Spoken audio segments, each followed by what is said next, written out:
लखीमपुर खीरी में हिंसा की घटना को लेकर मचे बवाल के बीच गृह राज्य मंत्री अजय मिश्र ने केंद्रीय गृह मंत्री अमित शाह से दिल्ली में मुलाकात की। बता दें, मिश्रा के बेटे आशीष पर लखीमपुर खीरी में किसानों को गाड़ी से कुचलने का आरोप है।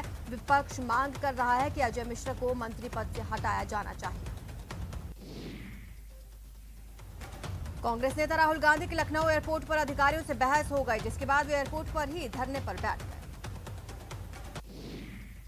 हालांकि कुछ ही देर में मामला सुलझ गया। वे सीतापुर के लिए रवाना हो गए। राहुल पहले सीतापुर पहुंचे, अब प्रियंका गांधी को साथ लेकर पहले बहराइच और फिर लखीमपुर खीरी जाएंगे। लखनऊ एयरपोर्ट पर हंगामे के बीच राहुल गांधी ने आरोप लगाया कि ये लोग जबरदस्ती अपनी गाड़ी से ले जाना चाहते हैं, जबकि मैं अपनी गाड़ी से जाना चाहता हूं। ये लोग बदमाशी कर रहे हैं। सीएम अशोक गहलोत ने एक बार फिर लखीमपुर खीरी हिंसा को लेकर केंद्र सरकार पर निशाना साधा। उन्होंने ट्वीट कर कहा, बीजेपी सरकार की तानाशाही पूरा देश देख रहा है। यूपी सरकार को देश की आवाज सुननी पड़ी है। दिल्ली के मुख्यमंत्री अरविंद केजरीवाल ने लखीमपुर कांड पर प्रेस कॉन्फ्रेंस की। बोला, किसानों को गाड़ी से कुचला गया, लेकिन अब तक किसी की गिरफ्तारी नहीं हुई। पूरे सिस्टम हत्यारे का साथ दे रहा है। ऐसा तो सिर्फ हिंदी फिल्मों में देखा गया। बीजेपी प्रवक्ता संबित पात्रा ने राहुल गांधी पर हमला बोला राहुल भ्रमजाल फैला रहे हैं। पात्रा ने कहा, राहुल गांधी ने हर बार की तरह गैर जिम्मेदाराना रवैया दिखाया। जिम्मेदाराना रवैया राहुल गांधी का दूर। लखीमपुर खीरी में किसान प्रदर्शन के दौरान हुई हिंसा को लेकर कांग्रेस नेता राहुल गांधी ने उत्तर प्रदेश और केंद्र सरकार पर जमकर हमला बोला। राहुल गांधी ने दिल्ली में प्रेस कॉन्फ्रेंस करते हुए कहा, पिछले कुछ समय से किसानों पर सरकार का आक्रमण हो रहा है। उन्होंने कहा कि किसानों को जीप के नीचे कुचलकर हत्या की जा रही है। बीजेपी ने होम मिनिस्टर के बेटे पर अभी तक कोई एक्शन नहीं लिया। दूसरी तरफ देश भर के किसानों पर एक के बाद एक हमले हो रहे हैं। पीएम नरेंद्र मोदी ने एमपी को सौगात दी है। उन्होंने वर्चुअली स्वामित्व योजना के तहत ई प्रॉपर्टी कार्ड दिए हैं। पीएम मोदी हितग्राहियों के से संवाद किया। उन्होंने कहा, एमपी देश का गौरव है। राजस्थान हाईकोर्ट ने रीट परीक्षा में कथित पेपर लीक पर राज्य और शिक्षा बोर्ड से जवाब मांगा। हाईकोर्ट में मधु नागर समेत 6 लोगों ने याचिका लगाई। बीजेपी सांसद डॉक्टर किरोड़ी लाल ने रीट परीक्षा की धांधली में बोर्ड अध्यक्ष डीपी जरौली पर मिलीभगत का आरोप लगाया। उन्होंने कहा कि जरौली ने डॉक्टर पराशर के साथ मिलकर धांधली की। रीट विवाद पर बीजेपी विधायक वासुदेव देवनानी मीडिया से रूबरू हुए। कहा, कांग्रेस राज में हुई सभी परीक्षाओं के प्रश्न पत्र लीक हुए। कांग्रेस हुई वीक, पेपर हुआ लीक। नीट 2021 इस साल पुराने पैटर्न के मुताबिक ही आयोजित की जाएगी और नया पैटर्न अगले साल से लागू होगा। केंद्र सरकार और राष्ट्रीय परीक्षा बोर्ड ने सुप्रीम कोर्ट को बताया कि post graduate national eligibility cum entrance test super speciality पुराने पैटर्न के अनुसार आयोजित किया जाएगा। जम्मू कश्मीर में कल देर शाम 1 घंटे के अंदर 3 अलग अलग आतंकी हमले किए गए, जिसमें 3 नागरिकों की मौत हो गई है। पहला हमला एक जाने माने फार्मेसी कारोबारी के ऊपर किया गया। उसके बाद श्रीनगर के मदीन साहिब में एक स्ट्रीट हॉकर को आतंकियों ने गोलियों से भून डाला। तीसरा हमला बांदीपुरा जिला में हुआ। लोकसभा अध्यक्ष ओम बिरला इटली के लिए रवाना हो गए। स्पीकर बिरला G20 देशों की संसदों के अध्यक्षों के सम्मेलन में हिस्सा लेंगे। लोकसभा अध्यक्ष बिरला सम्मेलन में भारतीय दल का नेतृत्व करेंगे। मुख्यमंत्री गहलोत ने प्रधानमंत्री मोदी को पत्र लिखकर प्रदेश में पर्याप्त मात्रा में डीएपी उपलब्ध करवाने का आगाह किया। सीएम गहलोत ने पीएम मोदी को लिखे पत्र में राज्य को 2.5 लाख मैट्रिक टन डीएपी उपलब्ध करवाने को लेकर अनुरोध किया। प्रदेश की 2 सीटों पर होने वाले उपचुनाव को लेकर बीजेपी किसी भी वक्त अपने प्रत्याशियों की घोषणा कर सकती है। बीजेपी नेता गुलाब चंद कटारिया ने न्यूज 18 राजस्थान से एक्सक्लूसिव बातचीत में कहा कि जनता सेना ने हमसे किसी प्रकार का संपर्क नहीं किया। कोटा बूंदी सहित कोटा संभाग के किसानों को अब डीएपी की किल्लत से निजात मिल जाएगी। लोकसभा अध्यक्ष ओम बिरला के प्रयासों से संभाग को वर्तमान उपलब्धता से अलग डीएपी के 4 अतिरिक्त रैक मिले। अमेरिका के उप विदेश मंत्री वेंडी शर्मन 3 दिन के भारत यात्रा पर कल दिल्ली पहुंची हैं। विदेश मंत्रालय के प्रवक्ता अरिंदम बागची ने ट्वीट कर अमेरिका के उप विदेश मंत्री के दिल्ली पहुंचने की जानकारी दी। फेस्टिव सीजन से पहले आम आदमी को महंगाई का जोरदार झटका लगा है। घरेलू एलपीजी गैस सिलेंडर एक बार फिर महंगा हो गया है। तेल कंपनियों ने बिना सब्सिडी वाले 14.2 किलोग्राम वाले सिलेंडर के भाव में 15 रुपए का इजाफा किया।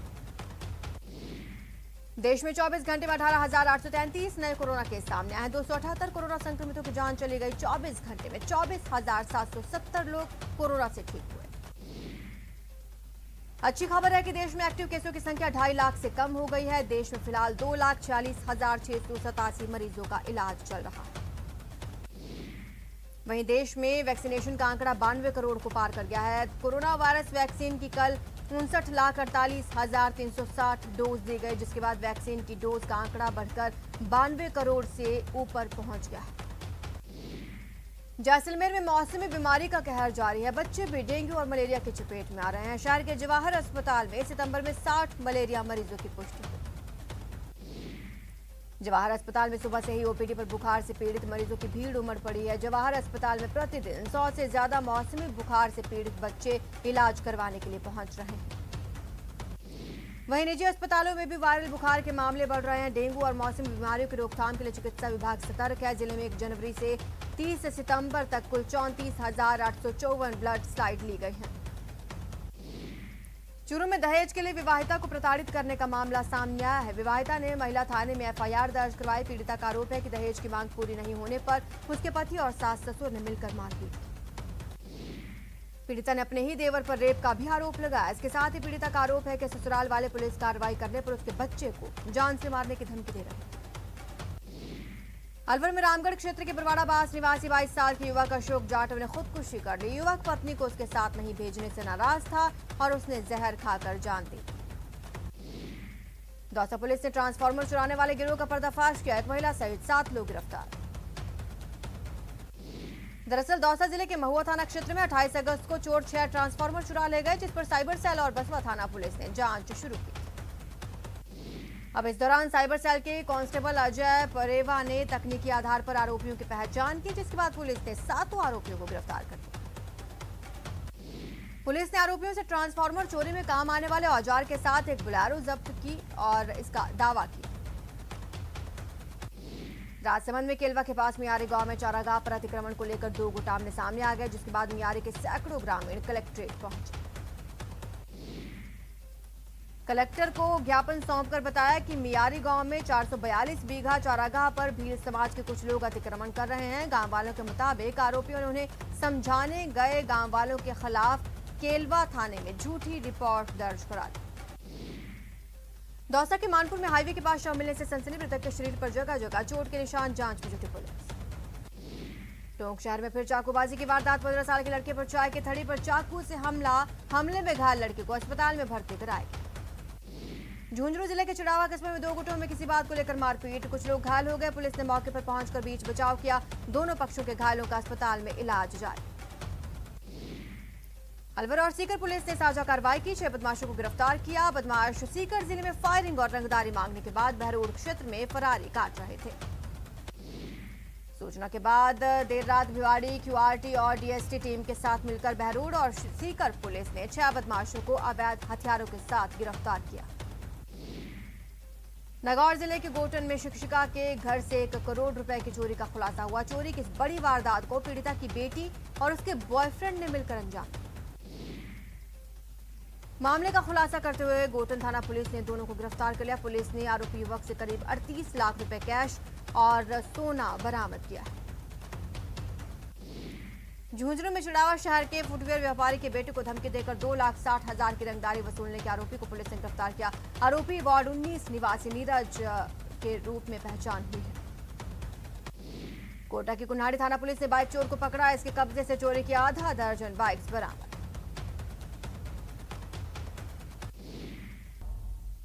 ब्रेक के बाद आपका स्वागत है। चलिए खबरों का रुख करते हैं। कोटा के ग्रामीण इलाके में अवैध जुआ और सट्टे के खिलाफ बड़ी कार्रवाई करते हुए पुलिस ने 3 आरोपियों को गिरफ्तार किया। इनके पास से 15,450 रुपए बरामद किए। पुलिस टीम ने सूचना पर सातल खेड़ी पर दबिश देकर कार्रवाई को अंजाम दिया।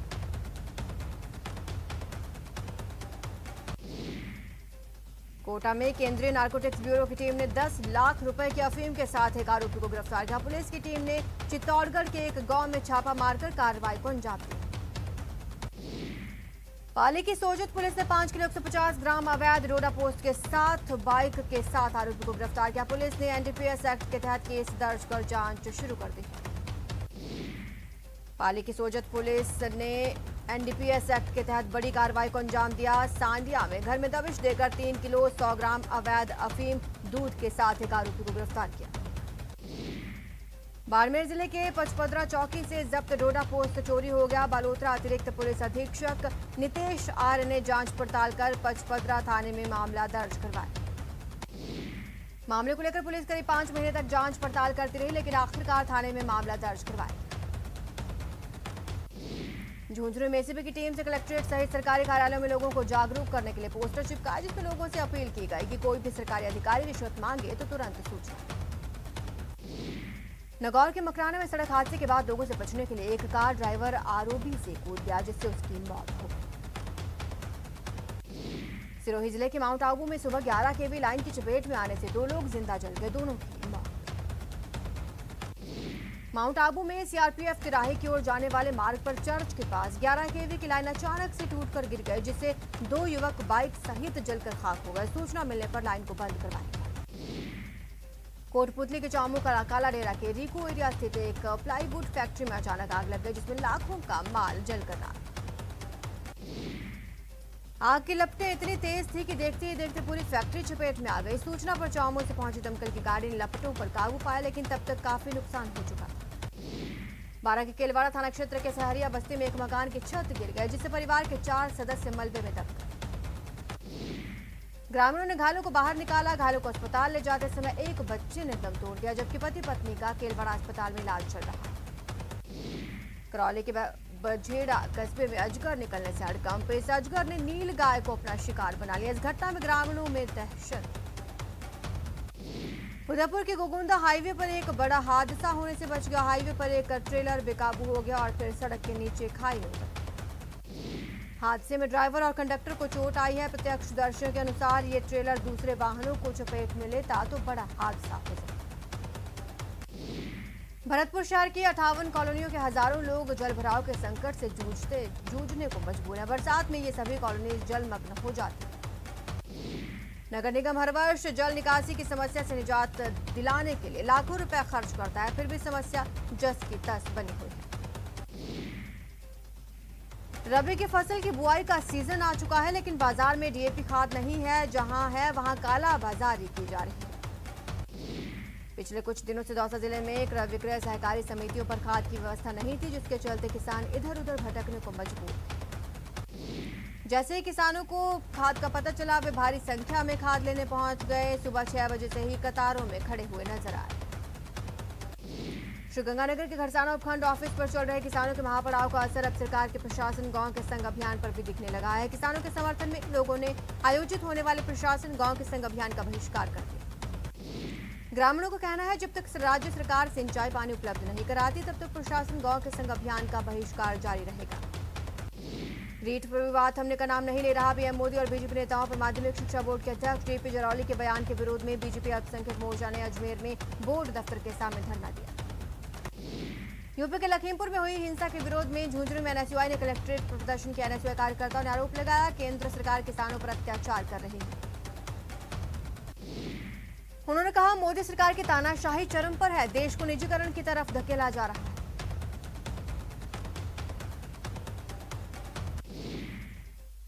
फिलहाल इतना ही। आप देखते रहिए न्यूज़ 18 राजस्थान।